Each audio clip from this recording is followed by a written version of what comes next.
بسم الله الرحمن الرحيم. وعن أنس رضي الله تعالى عنه قال: قال رسول الله صلى الله عليه وسلم: طلب العلم فريضة على كل مسلم،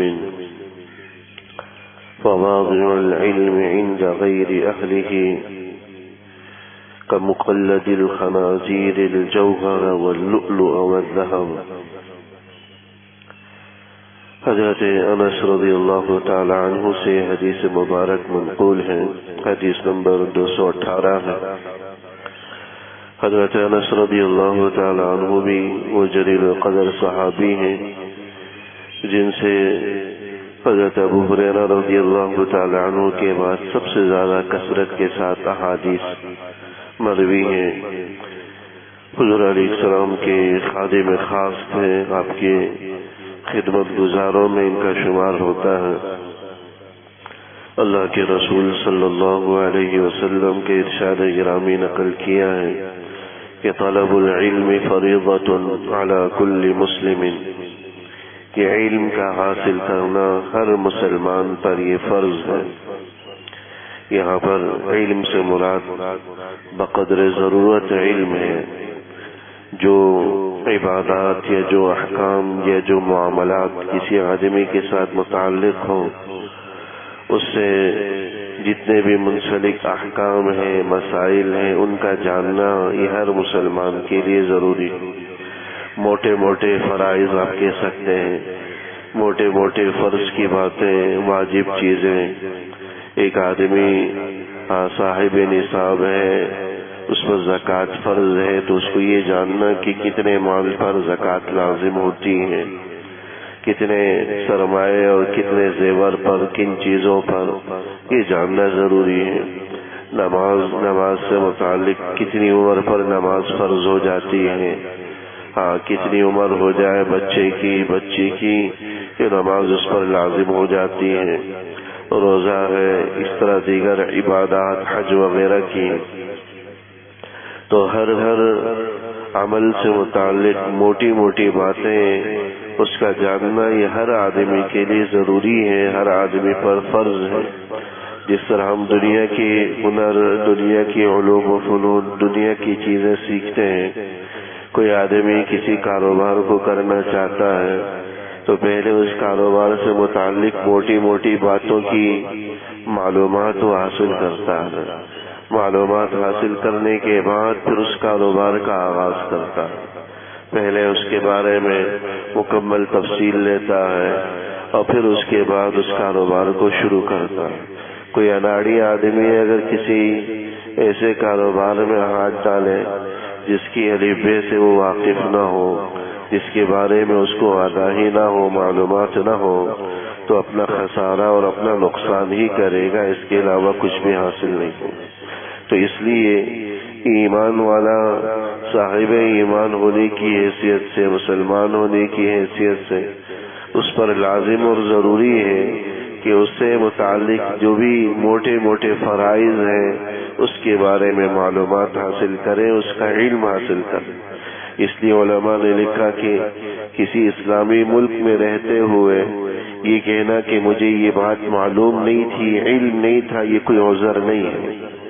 ایک آدمی کوئی ایسا بول یا کوئی ایسا کلمہ کہہ دے جس سے بیوی پر طلاق ہو جاتی ہو، کل کو آ کر یہ کہہ دے کہ مجھے تو پتہ ہی نہیں تھا کہ اس کلمے سے طلاق ہو جاتی ہے، تو کوئی عذر نہیں ہے۔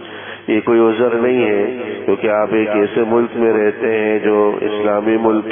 اگر کوئی غیر مسلم ملک ہو جہاں پر اسلامی علوم کے حصول کی یا اسلامی تعلیمات کی آزادی نہ ہو، تو وہاں تو ہم کہہ سکتے ہیں کہ اس کو علم نہیں تھا، معلومات نہیں تھی، کوئی ذریعہ اس کے پاس نہیں تھا۔ لہذا اگر کوئی کافر ملک کے اندر کوئی آدمی مسلمان ہو جاتا ہے اور اس کو نماز سے متعلق کوئی بتلانے والا نہیں ہے کہ بھئی تم پر نماز فرض ہے یا روزہ فرض ہے یا زکوٰۃ فرض ہے یا حج فرض ہے، اور اس لا علمی میں وہ عبادات نہیں کر پاتا تو اس سے باز پرس نہیں ہوگی، کیونکہ اس کے پاس کوئی ذریعہ نہیں۔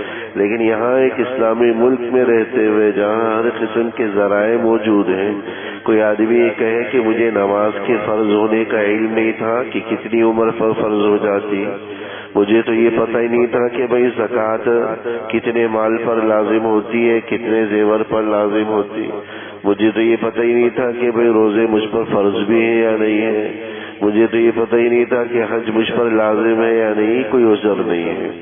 تو اس لیے کیونکہ آپ ایک ایسے ملک میں رہتے ہیں جہاں اسلامی تعلیمات عام ہیں، سیکھنا آدمی کے اپنے بس اور اختیار میں ہے، وہ وقت نکال کر ان چیزوں کو سیکھ۔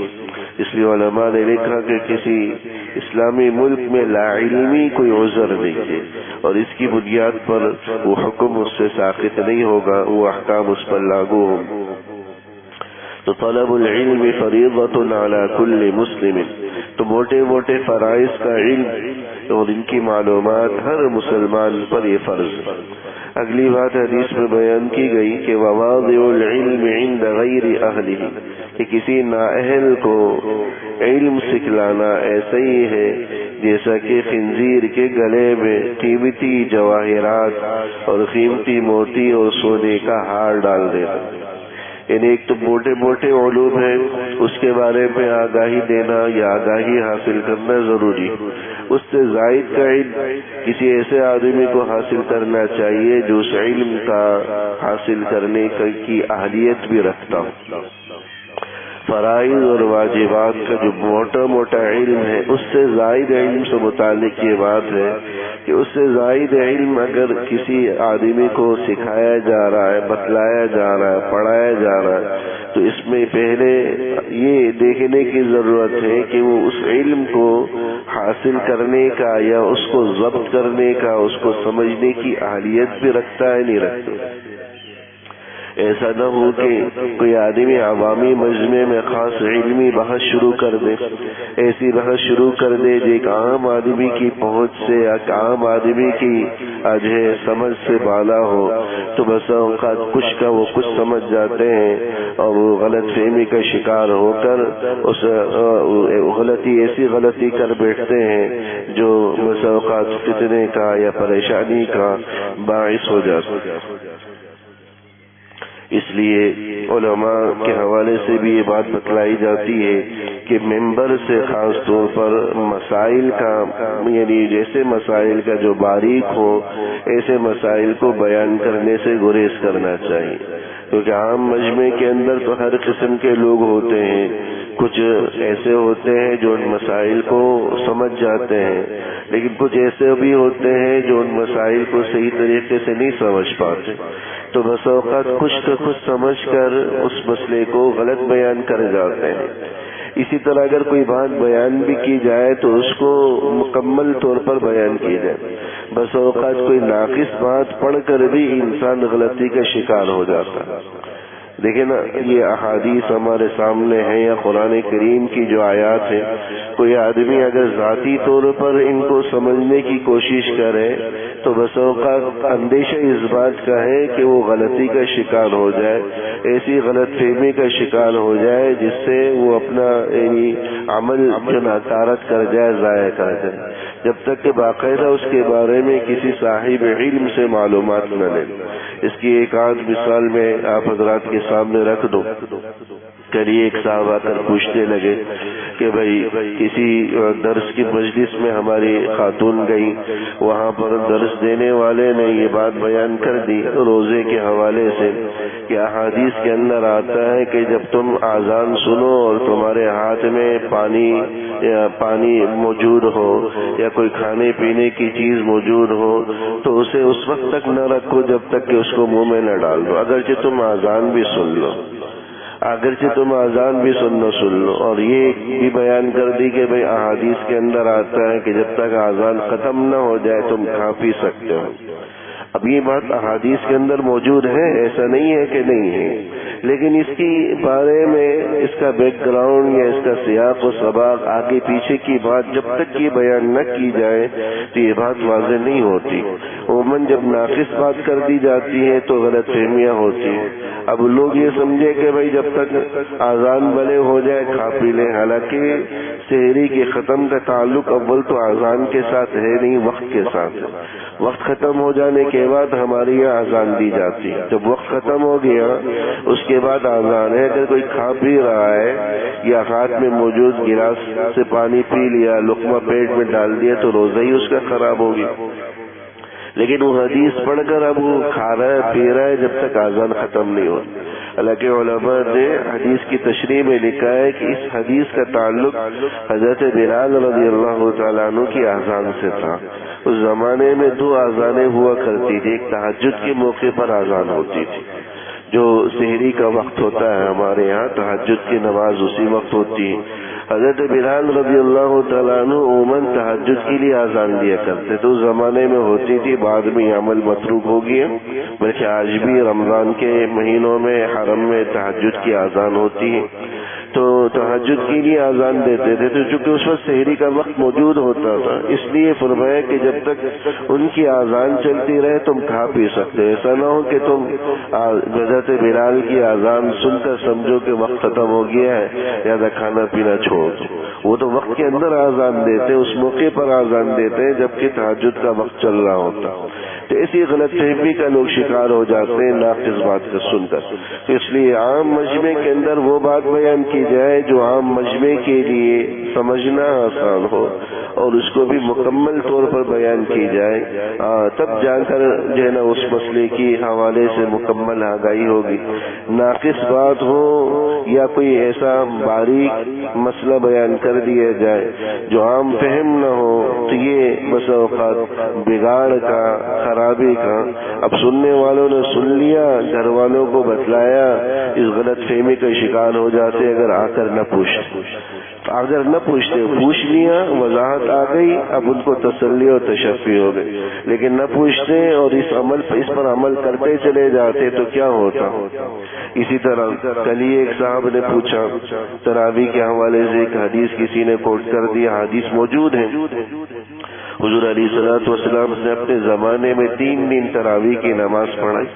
پھر اس کے بعد فرمایا کہ تم اپنے گھروں میں پڑھ لیا کرو، مسجدوں میں نہ پڑھو، اپنے گھر میں پڑھ لو. اب صاحب نے سوال کیا کہ بھئی حدیث کے اندر تو یہ کہ آپ تراویح گھر میں پڑھو، ہماری مسجدوں میں کیوں ہوتی ہے؟ یہ بات حدیث کے اندر موجود ہے.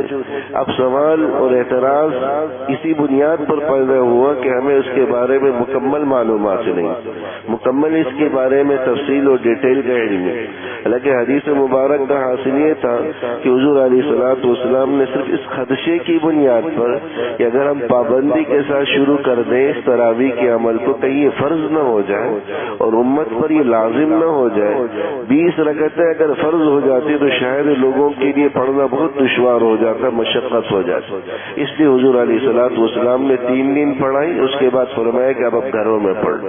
بعد میں حضرات صحابہ نے، حضرت عمر رضی اللہ تعالیٰ عنہ نے بھی باقاعدہ اس کو مسجد میں جاری کروایا، کیونکہ اب فرض ہونے کا کوئی امکان باقی نہیں رہا. کیونکہ فرض یا تو وحی کے ذریعے ہوتا ہے یا حضور علیہ الصلوۃ والسلام کے فرمان سے ہوتا ہے. اس کے علاوہ کسی صحابی کے قول سے کوئی چیز فرض نہیں ہوتی. تو صحابہ کے زمانے میں چونکہ فرض ہونے کا امکان اور اندیشہ نہیں رہا، اس لیے حضرات صحابہ نے پھر اس کو باقاعدہ مسجد کے اندر جاری کروا دیا. اور یہ بات بھی ذہن میں رکھنی چاہیے کہ یہ احادیث ہمارے پاس بعد میں پہنچی، حضرات صحابہ کے پاس پہلے پہنچی. حضرات صحابہ ان حدیث کو ہم سے کہیں زیادہ بہتر سمجھنے والے تھے. جب ان کے پاس یہ حدیث موجود تھی کہ حضور نے فرمایا گھر میں پڑھو، لیکن پھر بھی وہ مسجد میں پڑھا رہے تو یقیناً اس کی کوئی لاجک ہوگی، کوئی وجہ ہوگی. اس حدیث کا علم ان کو صحیح معنوں میں ہوگا، جبھی تو انہوں نے شروع کروایا.